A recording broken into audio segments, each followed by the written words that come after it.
Hello students, welcome to the class. आज की class में आप सभी का स्वागत है। तो आज हम अपने फिजिक्स का नया चैप्टर शुरू करने जा रहे हैं, यानी भौतिक विज्ञान में एक अगला टॉपिक जो है हम शुरू करने जा रहे हैं, विस्कोसिटी। विस्कोसिटी को हिंदी में हम श्यानता कहते हैं या फिर चिपचिपापन। तो विस्कस क्या होता है, आप विस्कोसिटी समझिए। देखिए, अगर हम बात करें फ्लूइड्स को लेकर, तो जैसे आपने फ्लूइड्स या तरल पदार्थों को लेकर हम बात करें तो मैं आपको दो उदाहरण देता हूँ। एक हो गया वाटर यानी पानी, दूसरा हो गया हनी यानी शहद। अब पूछा जाए कि इसमें विस्कोसिटी या चिपचिपापन किसका ज्यादा होगा, तो आपको पता है कि हनी ज्यादा विस्कस है वाटर से। अब ये जो विस्कोसिटी होती है, ये किसी भी मटेरियल की एक इंट्रिंसिक प्रॉपर्टी होती है, यानी खुद की एक प्रॉपर्टी होती है जो हर एक मटेरियल के साथ डिफरेंट हो सकती है। तो मटेरियल के आधार पर, यानी जो पदार्थ है या उसके आधार पर, एलिमेंट के आधार पर विस्कोसिटी बदल सकती है। तो विस्कोसिटी क्या है, पहले इसको समझते हैं। Viscosity is the property of the fluid by virtue of which an internal resistance of friction comes into play when a liquid is in motion is called viscosity. श्यानतान एक तरल पदार्थ की विशेषता है जिसके विरुद्ध एक आंतरिक प्रतिरोध या घर्षण काम में आता है जब एक तरल पदार्थ गतिमान होता है और श्यानतान कहा जाता है। तो देखो, अब ऐसे तो आपको नहीं समझ में आया होगा कि ये क्या बात हो गई। तो अब आप जैसे कि जो फ्लूइड होते हैं, जो अगर जब फ्लूइड चलते हैं या फिर बहते हैं तो वो लेयर बाय लेयर चलते हैं, यानी पहले एक लेयर जाएगी, फिर दूसरी लेयर आएगी, फिर तीसरी लेयर जाएगी, फिर उसके बाद लेयर जाएगी, तो इस तरीके से, फिर उसके बाद एक आगे। तो इस तरीके से ये जो है आगे की तरफ बढ़ते हैं। तो ये जो लेयर बाय लेयर इनका जो मूवमेंट होता है, जो ये इनका जो चलने का तरीका होता है, उसमें फ्रिक्शन यानी घर्षण आता है ना, फ्रिक्शन आता है। तो एक रेजिस्टेंस एक होता है कि एक प्रतिरोध या घर्षण को ये जो है महसूस करते हैं, फील करते हैं।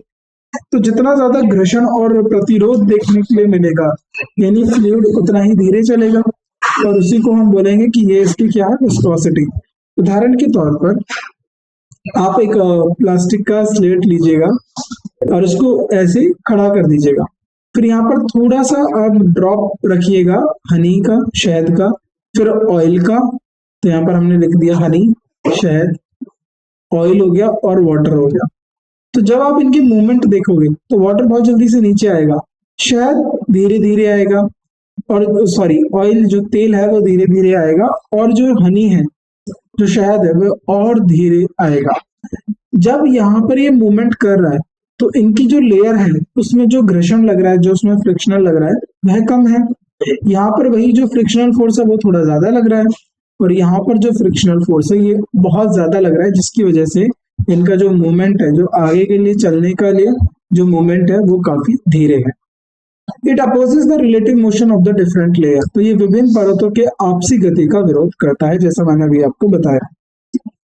In viscosity, a backdraw dragging force acts tangentially on the layers of the fluid in motion and it tries to stop the motion. तो एक तरीके से विस्कोसिटी में क्या है, फ्रिक्शनल फोर्स आपका काम कर रहा है, यानी घर्षण काम कर रहा है, प्रतिरोध बल काम कर रहा है, तो वो टेंजेंशियली लगेगा, ठीक है। श्यानतान में एक पीछे खींचने वाला बल तरल पदार्थ की परतों के समतल रूप कार्य करता है। जो तरल पदार्थ है उनकी जो परतें हैं, जो परतों के हिसाब से वो चलते हैं, उनके समतल रूप कार्य करता है, और एक गति को रोकने की कोशिश करता है, और उसकी गति जो स्पीड है उसको रोकने की क्या करेगा, कोशिश करेगा, उसके मूवमेंट को आगे बढ़ने से रोकेगा। तो विस्कोसिटी आप क्या करेंगे, ये एक तरीके का अपोजिंग फोर्स होता है फ्लूइड में, एक तरीके से प्रतिरोधक बल होता है जो फ्लूइड को आगे बढ़ने में जो है आगे बढ़ने में प्रतिरोध करता है, यानी आगे बढ़ने में उसको रुकावट डालता है। तो विस्कोसिटी को आप ऐसे समझेंगे। चलिए आगे बढ़ते हैं।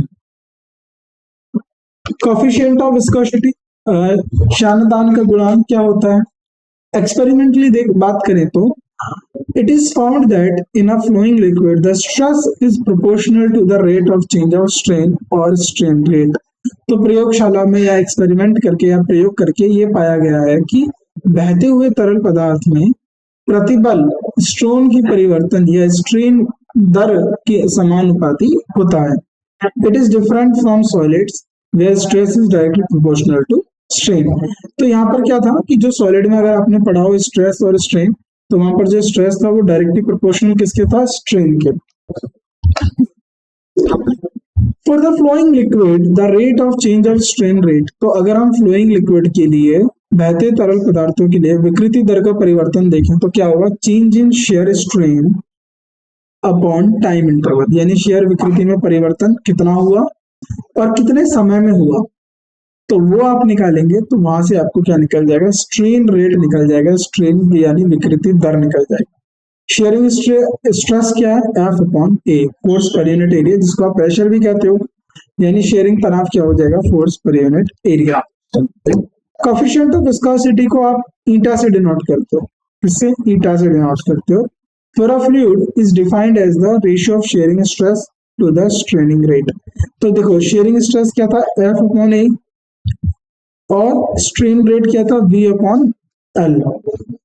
तो अब क्या है यहाँ पर बोला गया है कि अनुपात के रूप में परिभाषित किया जाता है, एक द्रव के शानतन गुणांक को शीर्षण प्रतिबल के अनुपात के रूप में परिभाषित किया जाता है। तो अगर आप इसको सॉल्व करेंगे तो ये हो जाएगा F L upon V A.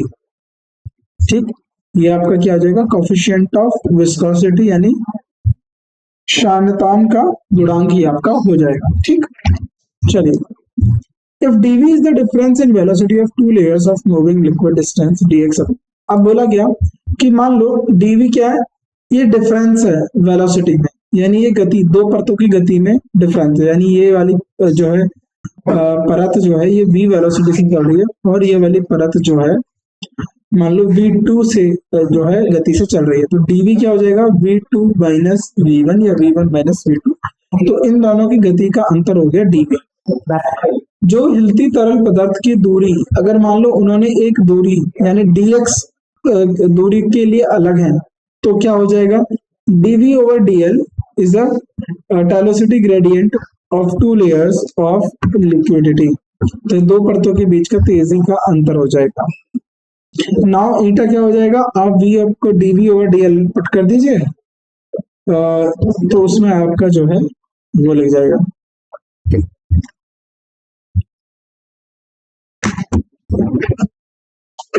If a equals to 1, अगर मान लो अगर a की वैल्यू 1 हो गई और dv over dx 1 हो गया, तो ईटा की वैल्यू क्या हो जाएगी, f। तो ईटा क्या हो जाएगा, ईटा क्या हो जाएगा, f हो जाएगा। ठीक, thus coefficient of viscosity of a liquid is equal to the tangential force required to maintain a unit velocity gradient between two parallel layers of liquid, each of area unity।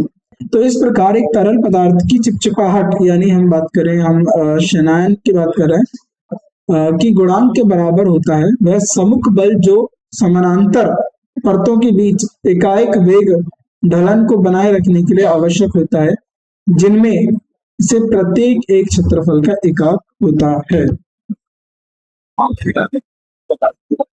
Dimensional formula of eta का क्या हो जाएगा, ml minus 1 t minus b. तो ये याद रखिएगा, dimensional formula eta यानी coefficient of viscosity का डायमेंशनल फॉर्मूला।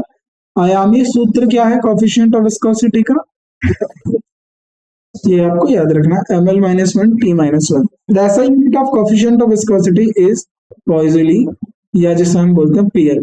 तो ऐसा यूनिट क्या है इसकी, पॉइस्यूल, इसको हम बोलते हैं, पॉइस्यूल को हम क्या बोलते हैं, PL, या फिर पास्कल की पावर पर unit 8, PM raise to power minus 8, और न्यूटन पर मीटर पर किलोग्राम मीटर पर सेकंड। ठीक, तो ये याद रखेंगे।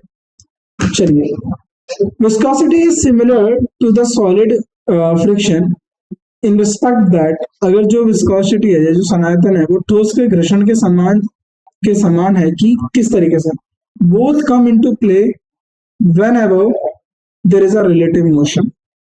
ठीक है, तो दोनों तब खेलने में आते हैं जब कोई सापेक्ष गति होती है। तो जब कोई प्ले का मतलब है जब यहाँ पर खेलना नहीं होगा, कि दोनों तब आते हैं जब रिलेटिव मोशन की बात करी जा रही हो।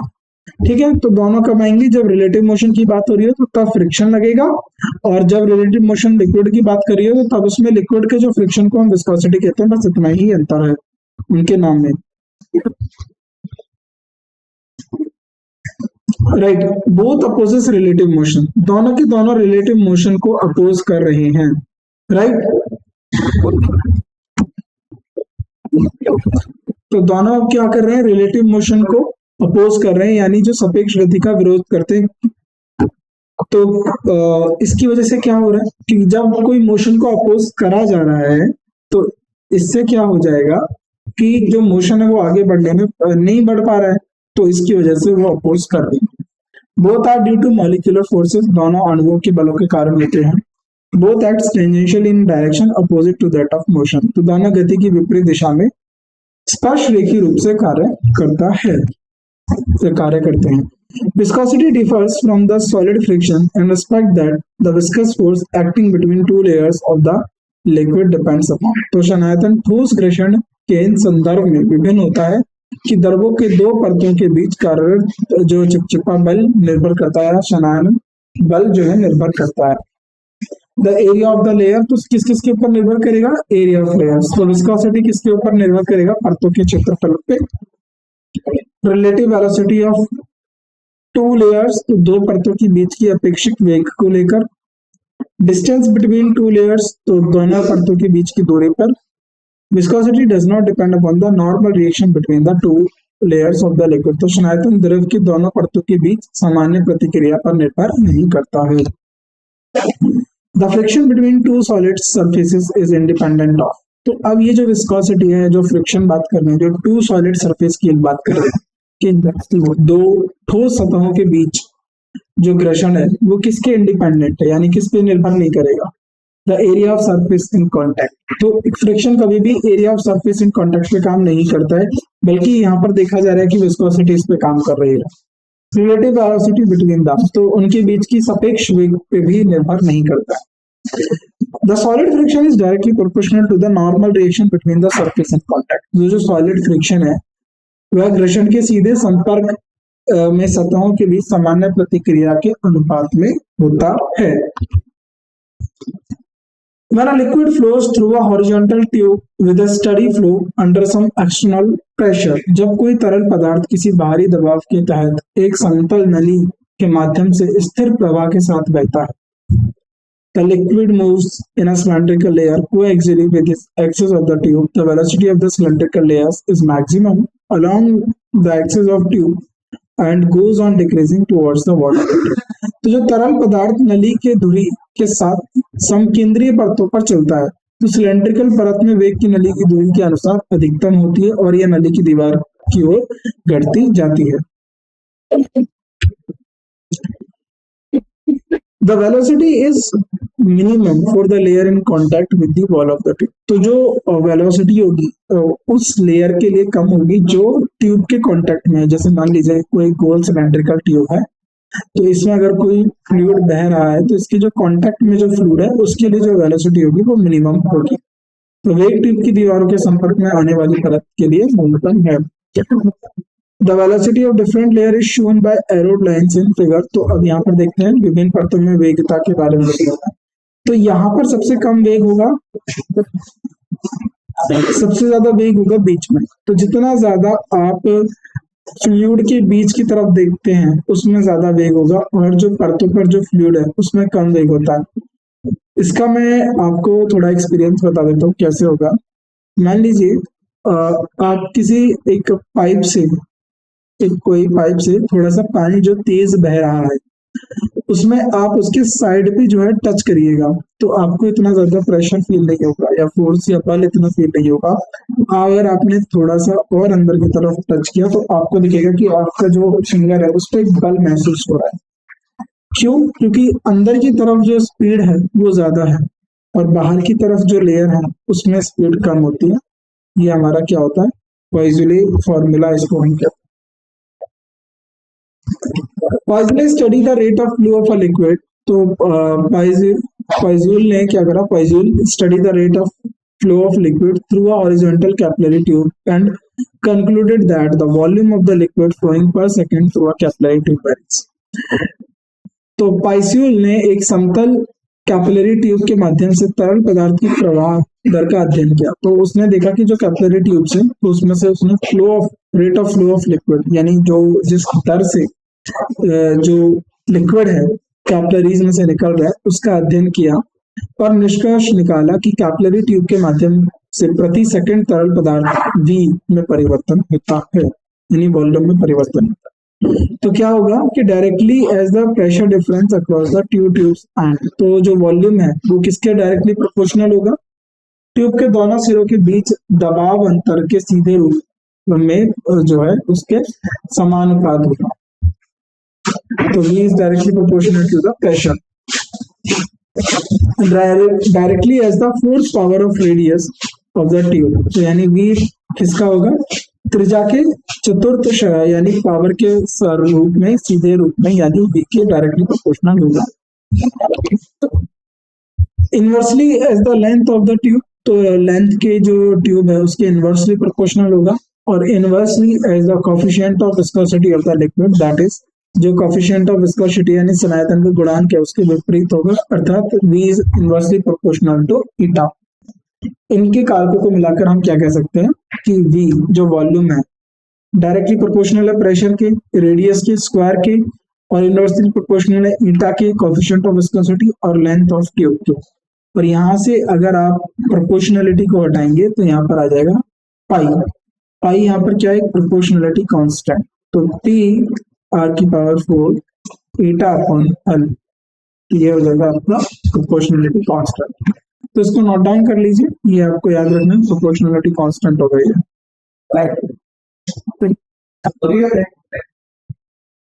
राइट। चलिए आगे बढ़े।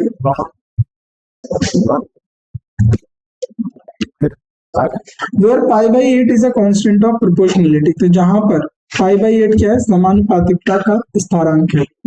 This equation is called Poisson equation and is true only for the study of liquid through a horizontal capillary tube। तो इस समीकरण को पॉइसन समीकरण कहा जाता है और यह केवल एक समतल कैपिलरी ट्यूब के माध्यम से तरल के स्थिर प्रवाह के लिए सत्य है। As a result of this backward dragging force, okay, तो अब यहाँ पर हमारा आता है स्टोक्स लॉ। तो पहले हम अब स्टोक्स लॉ को चर्चा करते हैं। स्टोक्स लॉ क्या है, फिर हम इसमें बर्नौलीज थ्योरम भी पढ़ेंगे, लैमिनार फ्लो भी पढ़ेंगे। तो अब हम बात करते हैं Stokes law. When a small spherical body moves through a viscous medium it rest, the layers of medium touching the body dragged along with it. तो स्टोक्स लॉ को कैसे करा कि इन्होंने क्या करा कि जो एक मान लीजिए एक आप क्या करिएगा, एक ग्लास ट्यूब लीजिएगा मोटी और उसको किसी एक डेंस विस्कस फ्लूइड से भर दीजिए। फिर उसके अंदर आप एक बॉल रखिए, बॉल को छोड़िए, तो आप बॉल को आते हुए देखेंगे तो बॉल की जो स्पीड है धीरे धीरे हो जाएगी। तो एक एक्सपेरिमेंट भी इसको हम इस तरीके से कर सकते हैं कि ग्लास ट्यूब लिया, उसमें आपने इतना जो है शैम्पू जो होता है उसको भर दिया, यहाँ पर ऑयल भर दिया और यहाँ पर वाटर जो है फिल कर दिया। फिर इसमें आपने एक बॉल को छोड़ा, एक चाहे तो आयरन की भी बॉल ले सकते हो। तो जैसे ही वो पानी में एकदम यहाँ से तुरंत नीचे आएगा, फिर यहाँ से धीरे धीरे आएगा, फिर और धीरे धीरे नीचे गिरने लगेगा। इसके पीछे का रीजन क्या है वही अब हम समझना है। तो जब एक छोटा गोलाकार शरीर को चिपचिपे माध्यम में विश्राम की स्थिति में होता है, जो यानी रेस्ट पे, वो जो फ्लूइड है वो क्या है, कंप्लीटली रेस्ट पे है, माध्यम से तो माध्यम की परतों को शरीर को छूती हैं और उसके साथ खींच ले जाती हैं। तो उस आपको ये लगता है कि जो वो बॉल है वो किसी लेयर को ब्रेक करती है, यानी जैसे अगर आप अगर आपने जाल देखा होगा, जैसे स्पाइडर का जो जाल होता है, जब कोई उसमें आता है तो वो क्या करता है कि वो उसको थोड़ा अपने साथ पीछे की तरफ खींचता है और उसके मोशन को अपोज करने की कोशिश करेगा। तो उसी तरीके से जो लिक्विड होता है उसकी लेयर पहले डाउन जाएगी, फिर डाउन जाएगी, उसके मोशन को रोकने की कोशिश करेगी। But the layers of the medium away from the liquid are at rest. तो लेकिन शरीर से दूर माध्यम की परतें विश्राम पर होती है, तो लेयर्स तो रेस्ट पे। This cause our relative motion between the different layer of medium. तो ये जो होता है कि जो डिफरेंट लेयर्स हैं लिक्विड की, उसके बीच में एक रिलेटिव मोशन यानी सापेक्ष गति को उत्पन्न होती है। As a result of this, a backward dragging force come into play which opposes the motion of the body। तो यही अभी मैं आपको समझा रहा था कि जब कोई बॉडी उस पे आ रही है तो वो बॉडी उसको आगे बढ़ने की कोशिश कर रही है, तो जिसकी वजह से जो लेयर्स हैं वो एक रिलेटिव मोशन में फील करते हैं। तो अब क्या करेंगे कि उस रिलेटिव मोशन को अपोज करने के लिए, उसको करने के लिए एक ड्रैगिंग फोर्स निकल के आता, वही ड्रैगिंग फोर्स जो फ्रिक्शन कह लीजिए, वो जिसको हम विस्कोसिटी कह रहे हैं, उस मोशन को यानी उस बॉल के मोशन को रोकने के लिए, लेयर के मोशन को रोकने के लिए तो एक पिछड़े खिंचाव वाली बल जो है आती है और शरीर की गति का विरोध करती है। जो बॉडी है उसकी जो मोशन है उसका विरोध करती है। This backward dragging force increase with increase in viscosity of the moving body. तो इससे जो पीछे खींचने वाला फोर्स है, जो रोकने वाला बल है, की वृद्धि चलते हुए शरीर के वेग की वृद्धि के साथ बढ़ती है। तो जितना ज्यादा मूवमेंट, जितना ज्यादा वेलोसिटी होगा उस मूविंग बॉडी का, उतना ही ज्यादा विस्कस फोर्स उस पर लगेगा। Stock found that the backward dragging force F, तो स्टॉक ने बोला कि जो बैकवर्ड ड्रैगिंग फोर्स यानी जो पीछे खींचने वाला बल है F, acting on a small spherical body of radius r, तो जो एक छोटे गोलाकार शरीर पर कार्य करता है जिसकी त्रिज्या r है। Moving through a medium of coefficient viscosity ईटा, जो एक मध्यम के माध्यम से गति कर रहा हो और जिसका घनत्व गुणांक ईटा है, with velocity v is given by, और जिसकी वेलोसिटी v है उसको किस तरीके से दिया जाता है, p equals to 6 pi n p r. तो इसको स्टोक्स घनत्व के नियम को कहा जाता है। अब इम्पोर्टेंट ऑफ स्टोक्स लॉ, तो स्टोक्स लॉ का इम्पोर्टेंस क्या है उसको आप समझ लीजिए।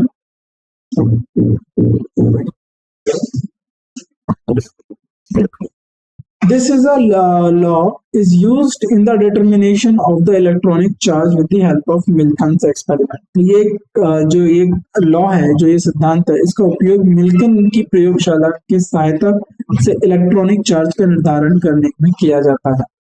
तो जो मिल्कन थे, जिन्होंने अपना एक्सपेरिमेंट में इलेक्ट्रॉनिक चार्ज के बारे में बताया, इलेक्ट्रॉन के बारे में बताया, तो उन्होंने स्टोक्स लॉ के इस नियम का जो है, इस सिद्धांत का जो है इस्तेमाल किया इलेक्ट्रॉनिक चार्ज को पता करने के लिए।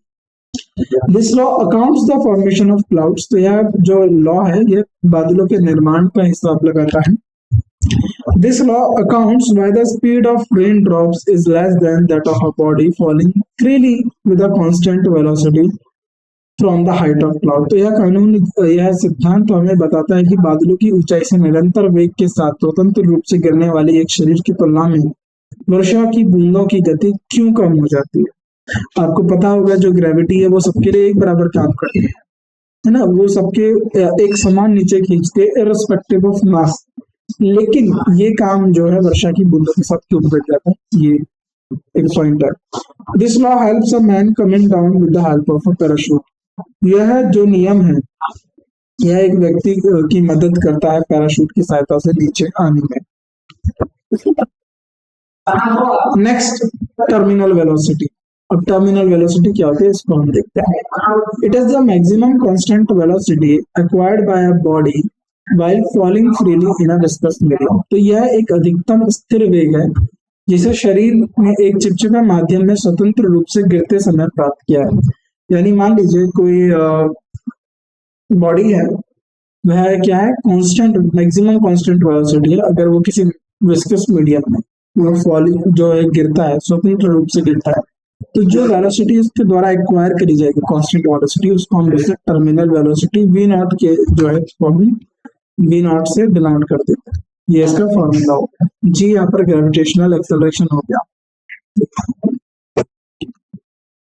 तो रू क्या है यहाँ पर, density of a falling body, और यहाँ पर ये सिग्मा क्या हो गया, डेंसिटी ऑफ अ मीडियम, और रेडियस ऑफ फॉलिंग मटेरियल, और जी क्या, gravitational acceleration due to gravity.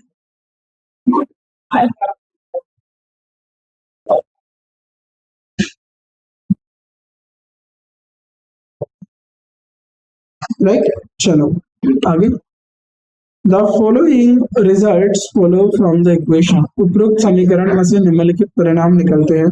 क्या परिणाम निकलते हैं इनको जरा अभी देखिए। The terminal velocity varies directly as the square of the radius of the body and inversely as the coefficient of the viscosity of the medium.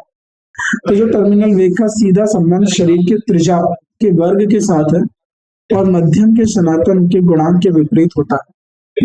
It also depends upon the densities of the body and the medium. तो यह शरीर के मध्यम के घनत्व पर निर्भर करता है। If sigma is greater, if rho is lesser than sigma, then यानी डेंसिटी ऑफ ऑब्जेक्ट, जो ऑब्जेक्ट की डेंसिटी है वो मीडियम की यानी घनत्व से कम हो, जो जिस मीडियम में वो गिर रहा है, then the value of v is negative, the body will move with a constant velocity. तो v का मान नकारात्मक होता है और अर्थात शरीर का स्थिर वेग के साथ ऊपर की ओर चलेगा।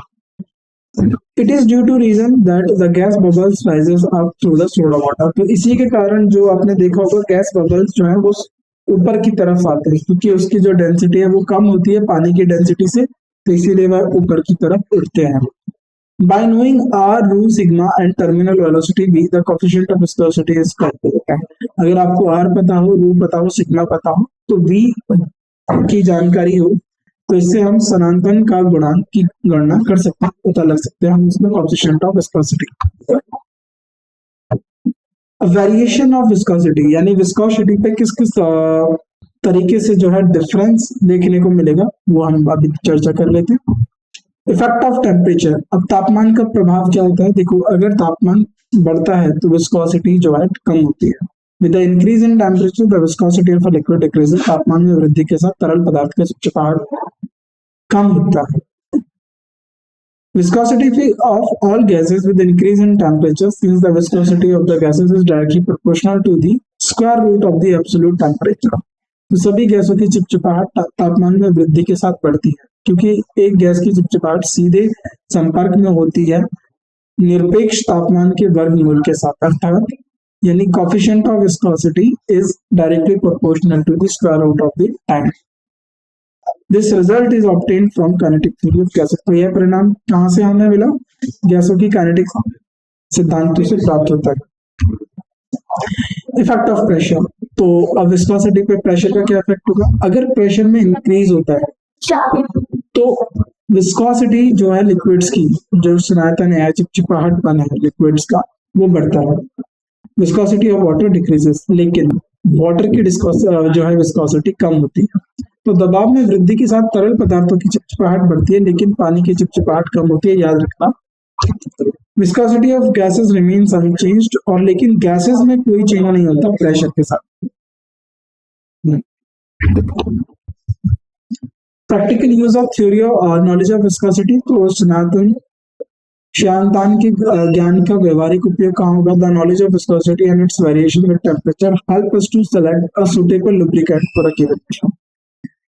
तो श्यानतान के ज्ञान के और इसके तापमान के साथ सीधे परिवर्तन से हमें एक निर्धारित मिशन के लिए उपयुक्त स्नेह को चयन करने में मदद होती है। लुब्रिकेंट आपको पता होगा, मशीन में लुब्रिकेंट डलता है जिससे उनके अंदर कम फ्रिक्शनल फोर्स पैदा हो।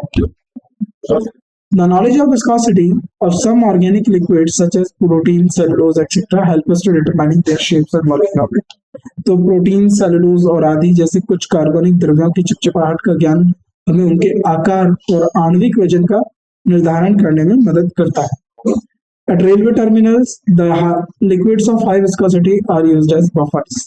तो जो बफर्स के तौर पे इस्तेमाल किए जाते हैं। बफर्स का मतलब होता है कि जब मान लीजिए अगर कोई शॉक होता है, यानी मान लीजिए कोई झटका होता है, तो आपने देखा होगा इस तरीके से जो है ट्रेन के आगे टर्मिनल्स लगे रहते, काले काले रहते, इस तरीके से कुछ टर्मिनल्स लगे रहते।